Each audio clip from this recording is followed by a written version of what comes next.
G'day and welcome to the Ball Boys AFL Fantasy Podcast. Today we are coming at you with some draft content, some rankings for defenders, our top 30 defenders. Let's go! Hodge has done it from nowhere. Blasted the goal from inside the 30. Sheed from the boundary. Dusty.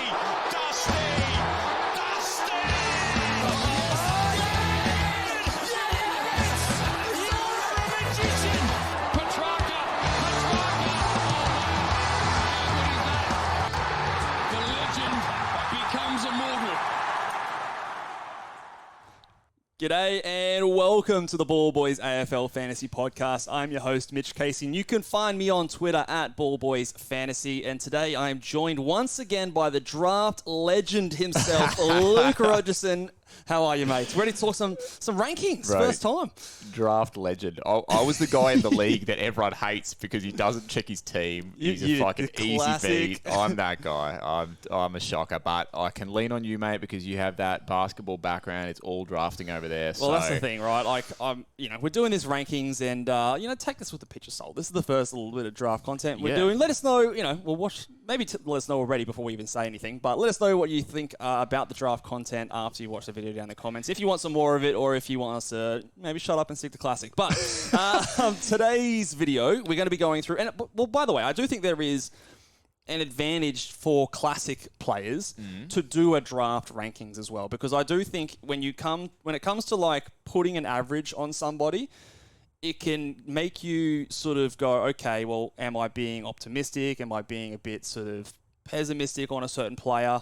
And can really give you a good idea of like how good a player can be if you're picking a mid-price or if someone is undervalued, and then that can inform you with your classic team. So I do think that's value both ways. It kind of helps you to get your thoughts in order. Yeah. Maybe have the spreadsheets at the ready for this one. Spreadsheets at the ready. And get the pen and paper out. So we're going to be ranking the defenders. I'm going through 30 rankings, and I'm also splitting them up into tiers. Okay. So in drafts, what I like to do, especially with AFL drafts, because the positions are so different in scoring, I like to break them up into tiers where I see a natural gap either in scoring or in my confidence in the player. So usually what I will do, if there's several players in the one tier in one position, but only one player in the best tier remaining in another position, I'll get that player who's the only player left, because there's a chance that come around to the next pick, I'll have someone else in the same tier. So these players in the same tier as each other are of similar value. So we'll start at number one. There is one player in tier one,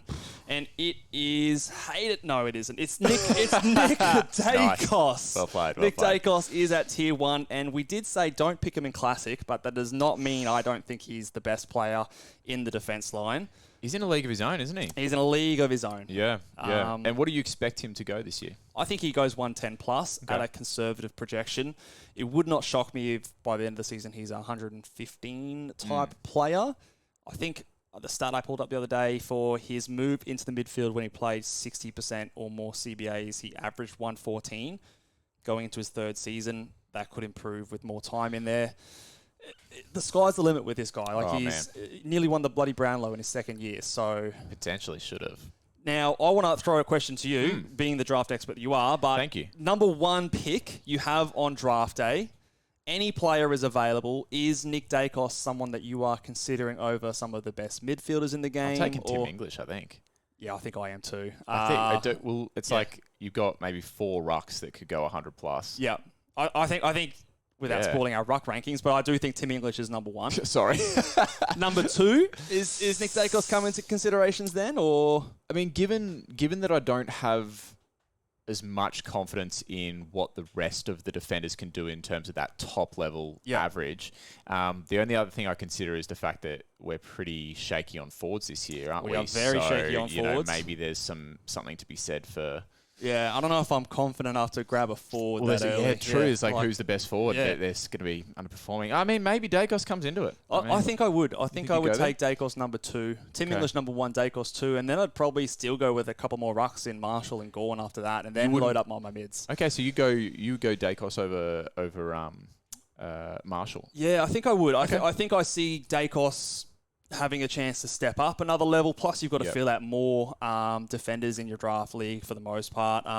You've got a few more rucks that maybe elevate with maybe a Max Gawn and stuff, maybe getting a bit closer to someone like a Marshall. So I think there's a big gap between Daicos and the next best defender. So to me, he's in a league of his own. And the good thing about draft too is he's not going to Daicos you anything. So. Yeah, that's exactly right, mate. You have these last names, not today, last podcast, which was definitely several days ago. We didn't record it today. Not back to back. No. You just love that T-shirt. Yeah, I sleep in this thing. I mean, let's go, right? Let's go. So he is clearly number one, and I don't think many people would argue with me on that one. So we'll move to tier 2, and it's another tier which I did have another player in here until today. Did you just take it out as No, not just now, but a few hours ago. Sorry. But I've gone with Jack Sinclair on a tier in his own at number 2. Okay. Do you think that there is a lot of separation between him and the rest of the guys that are in? Not that the audience can see or tell who's next, but do you think that secret squirrel business? Do you think he's far enough ahead of the rest? I don't know whether he is. I think that there's guys in that next tier. I'm talking about a guy like a Sicily. I'm talking about a guy like a Stewart, maybe even a Newman, depending on his role. I don't necessarily have the full confidence that Jack Sinclair is a tier above those guys. Yep. But if you ask me of the 4 names that I just listed, which one I expect to average the most, it probably still is Jack Sinclair. Yeah, and look, based on last year's average, the next best, the second highest averaging defender is James Sicily, and he obviously is not in this tier, and he's not the second ranked guy on my board, but I just have much more confidence in Jack Sinclair maintaining his role, the team kind of still revolving around him. Yep. I probably consider him the best player on the Saints, to be honest. And they consider it too. He's back-to-back. I can't remember what their BNF's called, but he's back-to-back BNF winner. So so I just think that he's gone back-to-back 102s. I think he's a clearly at least 100 averaging player. He averaged 107 in the back half of last season. They get off to a good start in terms of the run. No early buys or anything you have to worry about. I'm not factoring that in too much with the draft order because there's some things you can do as commissioners and stuff like that to get around that. But it is just nice, a headache you don't have to worry about. And so you've got him in. So your tiers are working in 10-point increments. Is that what I can see here, or what have you got? Kind of. It's more just where I see a natural break in terms of my confidence in or the average. So I'm very confident he's a 100 averaging guy. The next guys could be there, but I'm not as confident. So I do want to separate a Sinclair a little bit ahead of the next pack, which is a bigger chunk of a tier. So talk to me. I'm interested here because you've got tier 3 and you've got a few names there. Yeah. Can I run them off? Yeah, run them off. Let us know. The interesting thing is who you've got first on this list, but we'll talk about that more. So you've got at 3 in tier 3, you've got Lockie Whitfield, followed by Tom Stewart, Hayden Young, James Sicily, the Mosquito, Wanganeen Miller, Harry Sheasel, and then Nick Newman. So a few names there to digest, but Lockie Whitfield at the top of those names. Yeah, so they are ordered in terms of like my rankings. I think the tier is probably more important than the rankings, so I do see these guys all finishing relatively similar. But Lockie Whitfield, I think, of all of these players, I actually think has the highest ceiling. He's been a player that has higher than James Sicily. Yeah, this guy. Do you mean individual game ceiling, or do you mean like average? I'm very conscious because Sicily I've got here at ranked 6, down from the number 2 average player that he was last year. But if you look at his season over season ranking, James Sicily is normally actually just like a mid-90s guy. And last season he went crazy on the back of career high marks. He had the biggest mark average in the last 11 seasons. But prior to last year, he was 96, which was, again, that was his career high, 96. And before that, he's really a 95 guy. So I think he's going to come back down. And I think that Whitfield has had seasons where he's averaged 110 in the past. Now, the Giants is not the same team as back then, but they definitely put it on the second half of last year. And he went over 100 in the second half of last year. And he did it with players like Himmelberg, with players like Cumming and Ash and stuff, all healthy. So they're not... I'm not worried about them taking points off each other. For defenders too, I mean, it does work in terms of the stealing points off each other, but sometimes it can also work in terms of the more quality players down there leads to a more favourable matchup for someone like Whitfield where he doesn't have to go and play accountable perhaps. That's right, yeah. He can get on the outside. And they just run. Like, they're very much an up and down team. And he is best when the game is fast-paced and he can use his aerobic capacity, and I think the Giants do that well. And I just think that he might slip in drafts because the narrative for him is injury prone. And there's a bit of validity to that because he's not put together too many healthy seasons. But last year, 21 games, I want to say one fewer or one more than James Sicily. So when it comes to availability, there is a little bit of a concern there, but I think it might be a bit overblown and you might be able to get him at value. Okay. What are the next guys? In that, sorry, just one more question on the tier 3 guys. In that tier, is there anyone that you'd pencil there as a bit of a speculative pick if somebody wanted to have a go at a bit of a roughie that could really just jump out of nowhere? Like to vault to the top of this list? Yeah, of any of those guys. Because I look at a name like Nick Newman and think if he is in the role that he was in at the end of last year, he could be D1. He could be. I mean, he was killing it towards the end of last year. I think he averaged 106 after the buys, which would put him right to the very top of this list. I also think there's a bit of upside with Hayden Young, depending on his role and how much usage he gets in the midfield. I think I'd rather pick some of those names than Lockie Whitfield, but like I said, I don't know shit from shoe polish when it comes to drafts. I mean, no, it's very fair, and I think a lot of people would agree with you. I think I'm probably one of the more bullish players on Whitfield than you would expect. I think a player like Tom Stewart, even Nazai Wangani-Miller, he was good at the end of last year, but I don't know if I see like a big ceiling. Like I feel like he's quite a safe high 90s guy. Yeah. So those guys are maybe a bit more just safe, whereas Sheasel could be anything. He also has a fair bit of downside. Yeah. Newman, Hayden Young, I think Whitfield as well, can all sort of go big and have the potential probably to be in those 100 group. But I'm not as confident as I am with Sicily. So that is tier 3. Before we shoot over to tier 4, just quickly like to mention that if you haven't yet liked the video and subscribed to the channel, please do so. We're on the quest for 2K subscribers. For 2K. We are, so appreciate everyone that watches and comments, and we enjoy getting together and chatting shit. So if you enjoy it, subscribe and make sure you're checking out all the videos. Hashtag 2K24. NBA. Let's not run hashtags. No. All right, let's go tier 4. Another group of players. And I still think these are all pretty reliable options here. But at number 10, it was very close to making the tier above. But I've got Liam Duggan. If I had confirmation that he was playing a midfield role, he'd probably be elevated up into a tier above, but I'm not 100% sure just yet. Jaden Short of our Richmond Tigers is there at 11. Luke Ryan has had a big fall down, so he, I think, from last year was the 4th averaging player from defence, but he is down at at 12 for me. Angus Brayshaw, 14. Dan Houston, 15, Mason Redman, and at 16, the legend himself, Jake Lloyd, rounds out tier 4. All these guys, I think, are 90 guys, maybe low 90s rather than high 90s.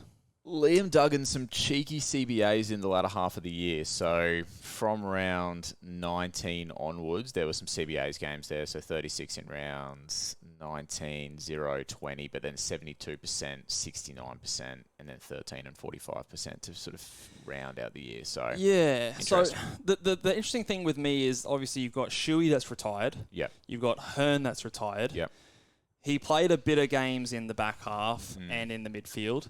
In games where Sheed wasn't playing, he averaged 98. In games where Hearn didn't play, he averaged 94, which is actually below his price stat or average of 96. So yeah, I just don't really know what his role is going to be. If it was more midfield, he'd be in the next tier, which is based on what his average did last year. But it's that uncertainty that has me a little bit down on him. And because he's an Eagle, I reckon you might be able to get him a little bit later because obviously they're not going to be a very good team. Yeah. But well, talk to me. I think that brings up an interesting discussion point is when it comes to draft, is there room to speculate on new potential role, or is it best to just go with the safety of what you know when it comes to, tossing up between a couple of players? I think early on you want to lean on safety. Like these guys are going to be the players that you want to have on your field at all times. As soon as they're healthy, you plug them in. I think you're looking more, the later in the draft you get, the more upside you're shooting for. Okay. So more speculation. Yeah, the more speculation. So I do think that early on I favour the security of a role. Yep. I favour the security of proven scoring. Whereas, mid-draft to late draft, I'll take a few sort of punts on some upside players. The thing is, when you take a punt on a guy later, the way it works is if it doesn't work out, drop him to the waiver wire, take the guy who's popping. Absolutely, Okay. Yeah. So the earlier in the draft, you do want some more safety because, obviously there's more to lose than there is to be gained. Yep. Yeah. Another guy I just want to touch on real quick. I'll get your thoughts on Jaden Short at this point, because he is obviously someone that maybe is getting some classic buzz as well. Well, I even think that's the thing with Shorty is if he's on that halfback role, and if Adam Uze is keen to play a slightly different game style to what Damien Hardwick has previously played, Shorty seems to fit the bill for that running halfback flanker that can wax, get those marks. They want the ball in his hands. He's an elite kick. He's an elite long kick, ironically. Short goes long. So the only thing that when I did some digging that I didn't quite like is that when I look back at his previous seasons, I was expecting to see a 105 there. I was expecting to see a big season where he just popped, because we know he has that in him. Yeah, it's always been in patches, right? So in 2022, I believe, was that the year that he started off on fire? He had that 68, but then went 131, 118, 125, 72, but then 127, 123. So we've seen it from him, you know what I mean? And then he started to move into the midfield halfway through the year, and the scoring did drop off. Not dramatically, like he was still scoring 80s, 90s, and low tons, but there weren't those ceiling games. So has he been hard-wicked? Maybe. Hard-dicked. Oh, okay. Well, don't say that, mate. Oh, just dick it. He got dicked. So it's look, he is another one of those upsidey guys like with the Liam Duggan. He could easily be in the tier above. His 2022 average of 98 definitely gets him into that tier 3 area. But new coach, roles been a bit all over the place the last couple of seasons. I think. Am I right in saying 2022 Daniel Rioli wasn't back there, or was that? Am I forgetting that wrong? Yeah, I can't remember. Not the best on the memory either. So a few things can change in 2 years. So again, just a little bit more safety. I'll bring him down a bit. You know what I could see happening with Short as well? So new coach, a little bit of classic buzz there as well. Do you remember a few years ago he came out in a practice game? 170 early on, yeah. And everyone was like, if he comes out in the practice game and goes huge, everyone's going to go, new role, new coach. And it might be true. It might be legit, yeah. So he could put us in a tricky position. Yeah, 100%. With classic especially. Yeah, he definitely could. And they've got that round 0, so you're going to get a really good look at him in that one there. So anyone else on that list you want to have a chat about? Redmond, I want to just mention that he is a player that does a lot better in wins historically than losses. So maybe it depends on how well you think the Bombers are going to be this year. A late sort of speculative late-ish. option. I think he's emerging as one of their better back line guys. He's the first Bomber backline guy that I've got there. I think he's probably a cut above the rest. But let's move on to Tier 5. I've only got 4 players in Tier 5. I've got Harry Himmelberg. Yeah, the Berg. I mean, the Berg could probably 17. Fit in the category above. If it was the year before and he was playing half-back like he did in 2022, he would be. Maybe even in Tier 3. But based on what I saw last year, with a few mouths to feed in Giants, he leads Tier 5 as sort of that high 80s guy. Kadeen Coleman, this is a bit of a bullish ranking. It's maybe one of the more risky guys at this spot, but I've got him at 18, Alex Witherden at 19, and Mitch Duncan. Last year's average would have him in Tier 4, but I am just expecting, another year older. The Cats, I think he's going to just slowly regress a little bit, and plus I'm taking a little bit of a discount in terms of his body at this point. But he definitely, of the 4 guys, he has the most proven, I guess, upside when it comes to his scoring. What do you think about Kadeen Coleman? We obviously talked about him in our mid-pricer. From what you see of this year's numbers, it's a high ranking, the 2023 numbers, yeah. Sorry, so you're banking on the pop there if you're picking him at like a Tier 5 guy. Yeah, I am. I think he can go 85, which he did do in the back half of last year. If you're the main distributor in an AFL backline and you don't go 85, something's gone wrong. It's not. Yeah. You'd think most teams would have a defender that goes that 85 plus. So I'm trying to think of a team that wouldn't, but no, I think most defenders would go 85 plus. If Daniel Rich had played all of last season and Coleman put up those numbers, then I would have bought into the narrative more that, okay, well, Rich retires, Coleman takes the reins, but the fact that Rich only played 7 games just leaves a little uneasy. Yeah. From a mentality perspective, this guy's just gone massive in a grand final. Could that just be the catalyst for him going, bro, I'm here, like I'm in this Could be league. just a huge confidence thing. We talked about in that mid-pricer one that he seems like a guy who's a bit quenched. Maybe after that performance and the loss in the grand final, he gets a bit more thirsty. I don't know. He could have a normie if things went his way. Absolutely. Tier 6, we'll go into this next one here. The top name is someone I do want to spend a bit of time on, but we'll run through them all.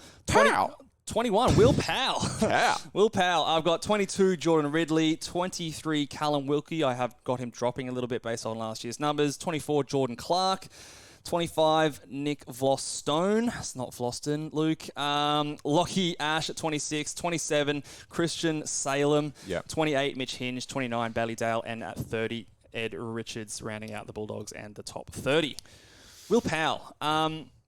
Dimmer. Loves himself a halfback. Who's the other guy? Lockie Weller. Done his ACL and may or may not play this season. At least he's going to be out for a fair chunk of the season. Will Powell's numbers were pretty good when in games that Lockie Weller didn't play. And if he is going to be that distributor off half back, then like we just said with Kadeen Coleman, he does have a bit of potential there. And I think he was the closest one to being in the tier above. I'm just waiting a little bit on the preseason to see if it is going to be his role to lose, so to speak.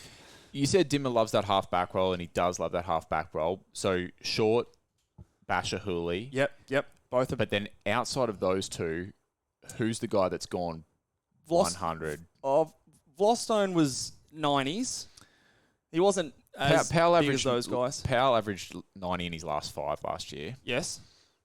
He was, I've got a stat here. So he averaged 72.6 in games where Lockie Weller was healthy. So obviously that drags his average right down. He averaged 82 for the season. So with Lockie Weller not there with the ACL, maybe he can do a bit more of that, back end of the year where he did average 93 in his last 3. I mean, where I've got him ranked could be unders.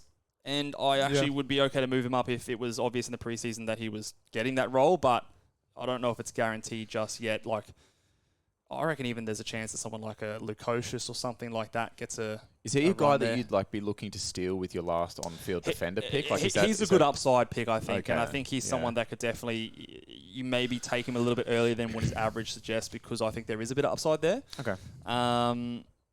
But it does sort of hinge on the preseason. I think you got Hinge at 28. Yeah, I do. Mitch Hinge. Speaking of Mitch Hinge, he had a big finish to the end of last year, and what did I do? How did I do that?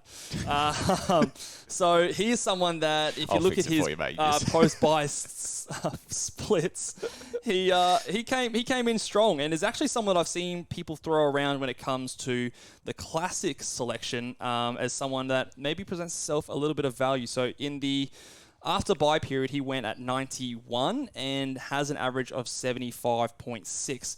I just can't really identify why he went 91. I don't know if there was a huge change in game style or different position that he was playing, a different role after the bye, but obviously it's a pretty fair sample size for him to go over 90. But in his last 5, only 75? Oh, sorry, no, that was across the season, my bad. Yeah, so I've got last 3 here at 81. So there was obviously a bit of a patch there in the middle of the season, just after the bye rounds, that he was putting up some decent scores. So we'll message Bales and ask. Bales will know. Yeah, let us know if you're a Adelaide fan. Let us know why did Mitch Hinge go off last half of the bye, last half of the season last year. So he's in there, but again, I'm not sure if I'm fully buying the hype. And then you've got a lot of guys who I think are solid. If I was looking for someone who's got a bit of a pop about him, it is probably Will Powell, maybe a Lockie Ash, depending on, for example, if Whitfield does go down, there's a situation where he can sort of step up. Yep. But the other guys, I don't really know if the upside is hugely there. Maybe a Salem if he recaptures the form from a few years ago, but I'm getting less confident by the day. And maybe Jordan Clark. Actually, Jordan Clark I do like. We talked about him in the mid-prices, so with Hayden Young moving to the mids. Now, what about guys that were stiff to miss? Stiff to miss. Luke McDonald is the first one. I mean, I'm assuming that Zach Fisher takes the role over there in North Melbourne. Yeah, he's... I think he's more of still that mentor-y type. But if he does get that, Jack Siebel kind of a role, he could potentially be there. Everyone's favourite classic pick from last year, Andrew McGrath. He's caused some headaches, didn't he? Yeah, he's just an 80 kind of guy, I think, there. Daniel Rioli, our boy. Good player. The fantasy, there was a patch at the beginning of last year where he was right up there. Yeah. But I think because he's a better player, teams lock in on him more, and he He's the guy coming off halfback that you don't want waxing and marking. He doesn't you want get breaking the marked. lines. He's handball receive, kind of. Yeah, and that's what Richmond wants him to do. So Yeah. I wouldn't expect Uze to come in and say, hey, you're going to be a chippy guy, you know what I mean? It's like, it's just not going to happen. So another late round flyer would be a Marcus Windhager if he does get a bit of that centre bounce role, and Darcy McPherson, who, similar to a Will Powell, if he is the guy that Dimmer selects as the sort of main distributor off halfback for the Suns, could get a run, but I'm backing in Will Powell over him at this stage. But definitely keep an eye on him. So, plus I'm probably sure I've missed someone else, but yeah, let me know in the comments somebody will let you know. If there's someone that I've missed. I'm not going super deep. There's 35 players in total, so we've done a fair whack.